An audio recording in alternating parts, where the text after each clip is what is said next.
राधे राधे दोस्तों। आज जो कथा मैं आपको सुनाने जा रही हूँ, यह कथा है कि किन्नरों की उत्पत्ति किस प्रकार हुई। किन्नरों की उत्पत्ति के बारे में जानकारियाँ वाल्मीकि रामायण के उत्तरकांड में वर्णित हैं, लेकिन किन्नर का अस्तित्व कैसे शुरू हुआ, इससे जुड़ी एक दिलचस्प पौराणिक कथा भी है। कथा कुछ इस प्रकार है।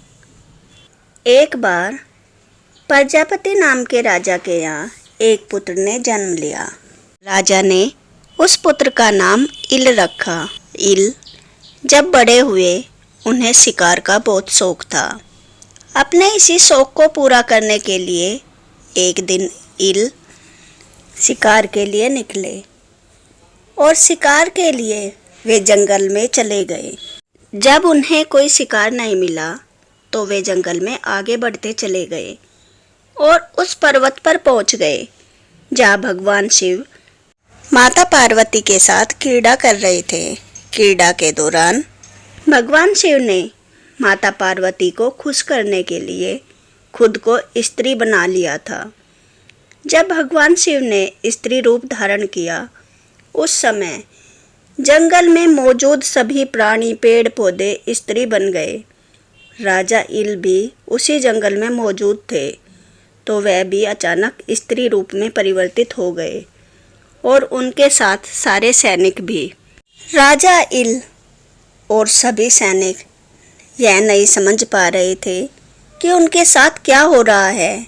वो अचानक से सभी स्त्री कैसे बन गए। उन्हें खुद को इस स्वरूप में देखकर बहुत बुरा लग रहा था और उन्हें बहुत शर्म भी आ रही थी।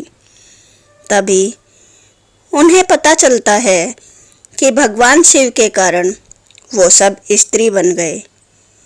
तब राजा इल और भी ज़्यादा चिंतित हो गए, क्योंकि अब सब कुछ महादेव के हाथों में ही था।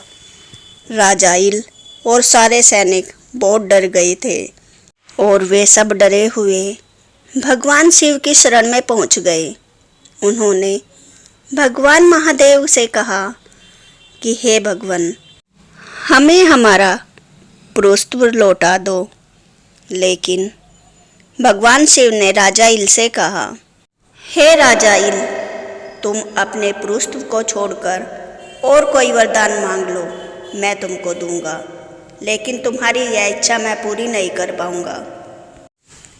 राजा इल ने भगवान शिव से दूसरा वरदान मांगने के लिए मना कर दिया और वह राजा और सभी सैनिक और भी ज़्यादा चिंतित हो गए। फिर उन्होंने दूसरा उपाय सोचा और वे सब माता पार्वती को प्रसन्न करने में लग गए। जब उन्होंने माता पार्वती से अपना पुरुषत्व वापस लौटाने का वरदान मांगा, तो माता पार्वती ने कहा कि हे राजा इल, तुम जिस पुरुषत्व का वरदान चाहते हो, उसके आधे हिस्से के दाता तो खुद महादेव है।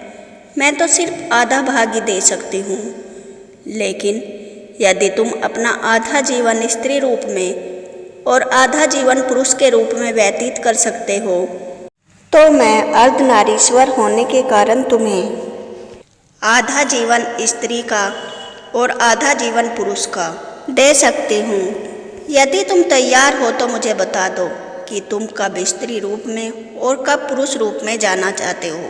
तब राजा इल ने सोचा, इसके सिवाय मेरे पास और कोई दूसरा रास्ता नहीं है, तो मुझे माता पार्वती का ये वरदान ही स्वीकार कर लेना चाहिए।